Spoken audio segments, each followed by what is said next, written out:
Welcome to Crawlspace. I'm Tim here today with Lance. Lance, how are you today? I'm doing okay. It's sort of wrapping up the week. We had a very busy week, and I love the fact that we got to speak with the guest that we have on today at CrimeCon. So that's where this recording comes from. I hope everyone out there is doing wonderful. But Tim, really, seriously, how are you? I am very happy to bring this interview to our audience today, and we're going to end up running this on both feeds. We spoke with David Robinson, who is the father of Daniel Robinson, and Daniel Robinson's been missing since June 23rd, 2021, out of Buckeye, Arizona. David and his team has really gotten out there with their social media reach, and you can find them on Twitter at PleaseHelpFind4. Or you can just type in "Please help find Daniel," and he's really amassed a large social media following, at least on Twitter anyway, in only about a year. Social media following, as well as an incredible boots on the ground effort. When you go to the website pleasehelpfinddaniel.com, you can do everything there, from donate to submit tips to volunteer with searching and organizational purposes. You can also sign the petition. You can also print up the flyer. And I think that's something that's been a little bit overlooked in David Robinson's search for his son, is that you can, wherever you are in the world, go to this website, print the flyer, and put it everywhere that you can. And he says how moved he is that he knows that people all over the country are finding these flyers underneath their windshield wipers or, tacked to telephone poles and message boards. And when you look into Daniel's personality and what he was as a young man, you can see why David is so driven, not just because he's his son, but this is just a good human being. Daniel was a geologist. He had a bright future. He wanted to actually make change happen, and just a good person overall. Just to go over some details here, like you said, just to repeat, he was last seen in Buckeye, Arizona on June 23rd of last year, and he was driving his 2017 blue-gray Jeep Renegade heading west into the desert terrain. He was working at the time, and on July 19th, almost a month later, that vehicle was found by a rancher a little over 2.5 miles from the work site that he had left from, in a really remote part of the desert, and it was overturned. It was on its side. And the circumstances of this are extremely suspicious and mysterious. The vehicle was recovered. Some of Daniel's belongings were recovered, but Daniel has still not been found, and there hasn't been any real leads to figuring out where he is. Right, and we don't get that deep into the case with David from CrimeCon.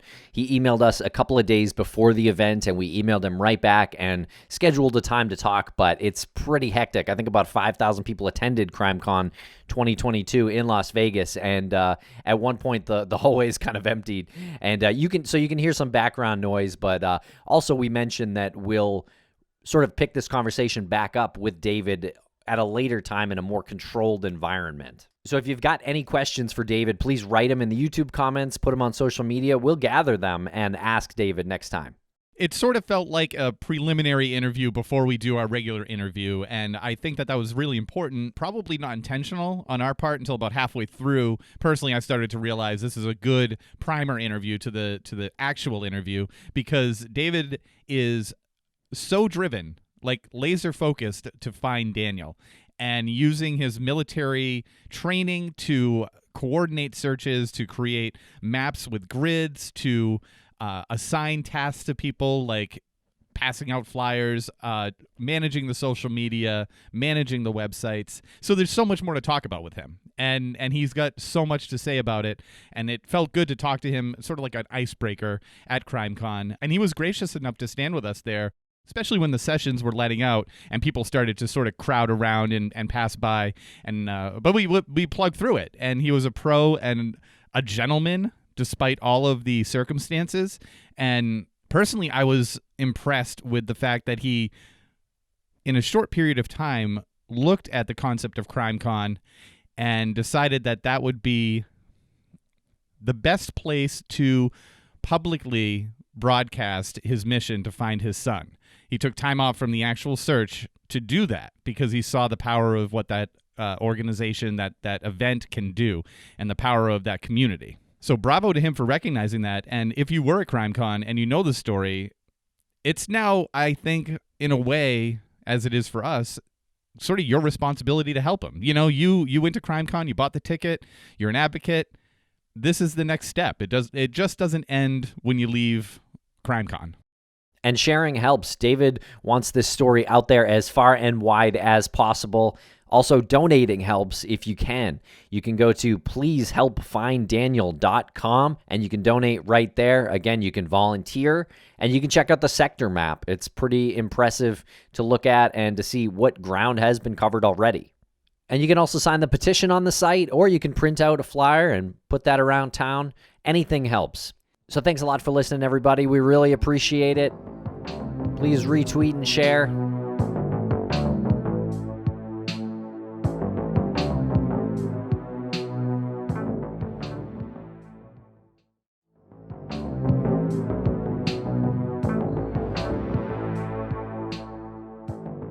We are here with David Robinson. How are you, David? I'm doing okay. Doing the best I can. It's a big step coming to this conference, and you're speaking. Can you tell us about your decision to come here and speak? Yes. Well, the first thing is, I've been out there searching for my son since June 26th. He went missing on June 23rd last year. The main goal is to try to get his name out there, try to get his story out there. Things with story. Getting his name out there in the story brings in everything I need, like from revenue to awareness. If somebody's out there that know what happened to my son, they may say something. I don't even really know where to begin with this, because it's one of those, we talk about missing people a lot, and we talk about ones that are, you have cold cases that are 10 years, 15 years, 20 years old. This is not. This is just over 10 months. And every so often we get somebody who comes along who's just showing so much promise and just drive. I mean, your son, can you talk about your son? Can you talk about Daniel and what he did and what he was a geologist? Tell us a little bit about him. Yeah, Daniel, he's the youngest of his siblings. Daniel's a guy that loved to challenge his siblings ever since he's little, growing up. Once he decided to do something, he would do it. As you know, Daniel was born without a right hand, but that didn't stop him from anything. Like I said, hey, he challenges everything. He decided to go to college to become a geologist in his freshman year. He excelled at. He graduated with honors. He came out to Arizona to pursue his dreams. He loved Arizona. Of course, what geologists place for a it's geologist. Exactly where a geologist wants to be. So, he's enjoying that, the hiking, the nature, the things like that. Very much loving his family, very family oriented. He comes out from Arizona back to home in South Carolina just to see his grandparents, even through this COVID time. Dan's that kind of guy that want to be around his family, to see his grandparents, stand outside. But this incident is very unfortunate because when my son went missing, it's unlike him. Daniel would not just leave without telling his family. We're really close, so we already know what happens whenever he decides to go somewhere. He do love to travel, but he always tell us, so this is very hard. Yeah, I think that's one of the things that is so frustrating about this, is that you do hear stories about people who are missing and they were always in the habit of not telling people, like hikers and people who would, maybe go on excursions, and it was so frustrating because they would never leave notes, they would not tell people, and that really hurt any search. But that was not Daniel. He was very communicative with his family. That's pretty accurate, right? That's right. Matter of fact, just 2 days before he went missing, me and my son, we have like our 2-hour conversation. I already know it's going to happen. One thing about Daniel, he's very inquisitive. So anytime he want to have answers or know what's going on, he calls me. He calls his mother, calls his siblings. So yeah, we just have that tight knit type deal, and there's no way Daniel will want to be away from his family. And every picture you see, he's always looking confident and look. He's got a smile. And I know, obviously, families aren't going to put pictures of their missing loved one, looking upset. But I feel like just looking at him, I feel like it's not possible for somebody like him to even be in a bad mood. What was he like? Well, Daniel, he's, like I said, he's a very friendly guy. Very friendly guy. He's a founder, at his fraternity in his school, the College of Charleston. He have tons of friends. People that you talk to people about Daniel, they love him. Very people person, and like I say, very loving. Just love people. He don't judge. He's very don't have a judgment about people. So that's you may sound a little biased, but I am. I'm supposed to be. I'm a father, but at the same time, yes, I know my son's his character. Yeah. And how old is he? He's 25 now. 25. Okay, so he went to the College of Charleston and then moved out west? He sure did. Landed his first job out there in Arizona, Phoenix. Okay, doing geology? Geology, that's right. Very cool. Okay, and tell us about what happened. How did he go missing? Well, from the story I was told, there was one person at a well site. My son is a geologist, but he also got hired on as a field geologist, and also called a hydrogeologist. What he do is check the valuability of the wells. Communities in Arizona have to have at least 100 years of water supply coming out of these wells. These wells have to be there, and so his job is to determine that, and also to find out if the water is even drinkable. The rock settlements, type of rocks and things like that. But that one morning, he did 2 well sites. He started off at the first one. It's roughly around 7 o'clock in the morning. He made it to the second well site. They say around 9.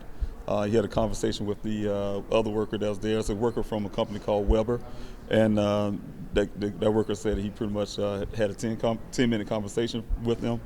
And after that, my son just waved off, drove, and never been seen again. His car was found, though, right? Right, almost 30 days later, about 3 miles away from that well site, it was crashed into a ravine. Everything on his body, from his underwear, socks, was on the ground in a pile. Everything was what? Everything from the ground. Everything was on his body, from his underwear to his socks, was about 3 feet away from the vehicle, on the ground there in the pile. The vehicle had 2 impressions in the windshield. His work laptop top was inside the vehicle. His backpack and things like that, but his cell phone also was inside the vehicle. 2 cases of water was still inside the vehicle, untouched. And so those are things that made it really suspicious about what happened. And on this postcard, that's the vehicle there. Yeah. Right, that's right. That's where it was found. And it seems like a very dry area. It doesn't really make much sense for cases of water were in the car? And, it's 118 degrees, 120 degrees out there that time of the year.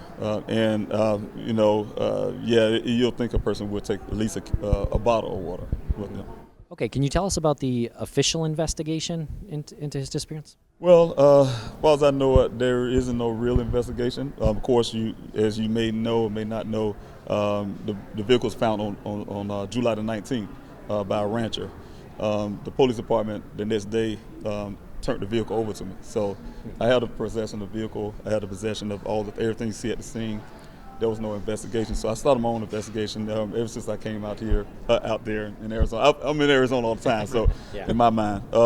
But ever since I've been in Arizona, started my own investigation and hired my own PI to work that investigation. Also, we found a lot of things like left additional miles on the vehicle after it had been crashed. He's accident reconstruction, so he said, hey, the damage on the vehicle didn't match the terrain. There's red transfer paint on the passenger side. That's nothing red in the desert. So everything he found so far is a lot more to that detail, but everything he found would suggest that the vehicle crashed somewhere else and was brought there.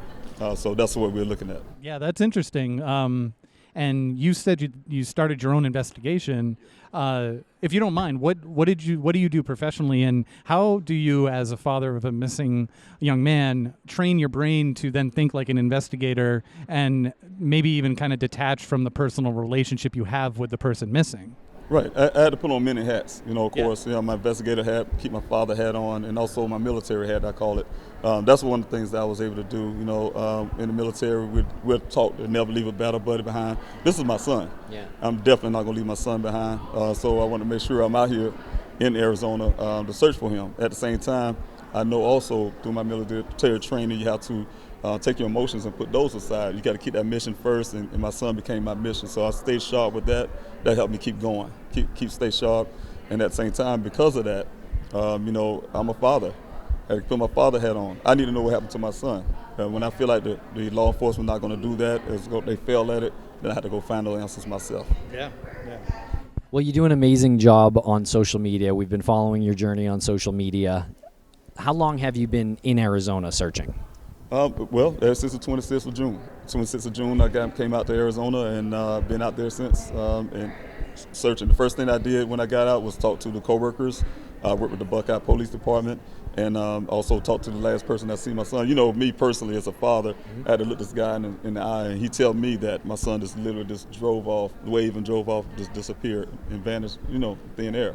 I had to ask him. That's one of the first things I had to make sure I do. But from that point on, just follow the leads. A lot of tips was coming in. Hey, I think I've seen your son here. I think I've seen him there. Do a lot of traveling to try to follow those leads and see the credibility of them. Now, one of the I don't know if it was one of the latest articles that I read, talked about how there were 2 wells that you are hoping to look into. Have you looked into those, and can you describe those a bit? Yes. Well, you know, of course, I'm telling you guys, I don't get no help from law enforcement. They don't come out to any of my searches. So I did wrote out to his name is Chief Hall with the Buckeye Police Department. I did get his department to come out to do a search of those wells. They came empty-handed, but they came out through the week. The equipment that they brought with them was some cameras that came to the surface of the water of that well. This one well, they didn't do both wells, they did one. Not the one my son was missing that, but the one that's north of that. But they came to the surface of the water, you know, and then pull it back out and say, hey, that's it, end of story. That was unacceptable to me. My investigation goes deeper than that. Yeah. So I had to make sure I get a company that was able to take cameras inside the well, down to the bottom, and I was able to do that. So I got those 2 wells, the one where my son was missing to, and the one that's north of that place where he's missing. Then there was 2 more other wells there we thought was wells all the time. Kind of found out they're mines. I'm in the process right now to get BLM, as Bureau of Land Management, authorization to go down in those mines to check those. Do you find that you're pretty well received when you go to these organizations and you're asking for, camera equipment or somebody to go in and search a mine? Are they receptive to what you need? Well, the companies are. Yeah. But you know, when it comes to law enforcement, it kind of switches a little bit. You know, they'll work with you for a little while, and then after a while, you know, start kind of changing. So just like BLM, Bureau of Land Management, they was very cooperative. Say, hey, look, this is where the mines are. When I started giving them coordinates and things, I found my son's vehicle was on federal land. They kind of shut down, hey, you need to get your attorney to do this, or you need to get blah, blah, blah, Buckeye to do that. So that type deal. But I'm just waiting right now. I'm still trying to push and get these things done. The owners of the wells, I mean, to throw this in, owners of the well was even cooperative. They get kind of weary a little bit. Hey, we want you out the well because of liabilities. So we had to provide, make sure we had insurance. And the thing was, I was able to get the companies that had to go down in those wells to get them a free inspection. And that helped out. So that got me what I wanted, and at the same time, they got what they wanted. Yeah, and sometimes you have to work those out. And I didn't even consider the fact that you said it's federal property that the vehicle was found on. Right. Because it's a national park. I don't know if it's called a national park, but it's Bureau of Land Management. Right. So that's all like federal property. It is, right. To add another frustrating layer to it. It is. I talked to the FBI. Of course, that's my whole main goal is to get the FBI involved in my son's case. I went out there a couple days ago and just expressed that. So I'm just see what happens from that point. Good. How are the FBI as far as being receptive? It's very difficult because, you know, I know the FBI comes in only if they're invited by the lead, I guess, department. The jurisdiction. The jurisdiction type stuff. And one of the things is I can't definitely get Buckeye to do that for me. Lead. I did ask under request. I sent another letter. I was sending these letters out to the chief of police. One of the letters I had there was asking for the FBI based on the fact, you know, my searches, I've been doing this searches for over 30-some weeks now, and my searches have found human remains, human skull, human remains, bring closer to other people's family. That suggests to me that area where my son went missing is a crime scene. You know, hey, this is crime scene. Some of the stuff is on federal land. Y'all need to turn this case from a missing person to a possible criminal case. You know, I've been fighting for that. That's what I'm fighting for now. Just constantly fighting for that. I mean, you never expected that. That's right. You're finding other remains. Right. So something has to be accounted for there too. Right. And you know, it's difficult. It's difficult. Yeah. Wow. How you think it messes with your mind? You know what I'm saying? My son is still missing. You know, one of the things is I had to, you know, go to GoFundMe to ask help for the community. These are volunteers. These are normal, everyday people that's coming out there to help me out with them searches. One of the biggest part is now the searches used to be every week. Now they cut down to every other week. Now I had to put it on pause for now because of funding. Yeah. In my mind, it's very difficult as a father, because I found human remains out there, to imagine that that certain area that I didn't get searched yet, my son could be there lying on the ground just like we found those remains out there. So it's very difficult mentally. What is your next step? I know you pause your search, and you're here. You came here while you paused your search, Yes. which I feel like is incredible. To be honest, that you've decided to try a sort of a different tactic. That's right. At least temporarily. I'm sure you want to get back out there. Yes. What is it that will help you get back out there? Well, first I want to say I am still going out there alone. Yeah. I have days I don't announce the days I go, security reasons why, but I do go out there on the weekdays because I still have to keep my investigation going. Still have to go search certain little areas on my own. I'm just one person though. But the step that I have now is because I've been doing this so long, I've run to other families, of course, who's supportive, but they tell me their stories. You got other families out there, you'll never hear their names, never hear their stories. I'm passionate about that. I grew up passionate about that. It's not just about my family and what we're going through. It's about other families too. So I'm founder of the Daniel Robinson Foundation. We just got that signed in right now. Everything's coming up on that. So the goal of that is to also use that to help my searches for my son and at the same time help other families. I was just going to say that you have so quickly not only actively engaged in an investigation for your own personal tragedy, your own personal, your son's missing, but you also saw almost immediately the need that this is for other people. And it's a need that no one really talks about because those people don't talk about it because no one's talked to them about it. An environment like this, people will talk about these things. And I think regardless of any outcome, what you've done with like training yourself to compartmentalize and say, here are my objectives, here are the hats I have to wear, I think that's huge for people who you're talking to who have missing loved ones, who can say like, okay, I didn't know how to approach it.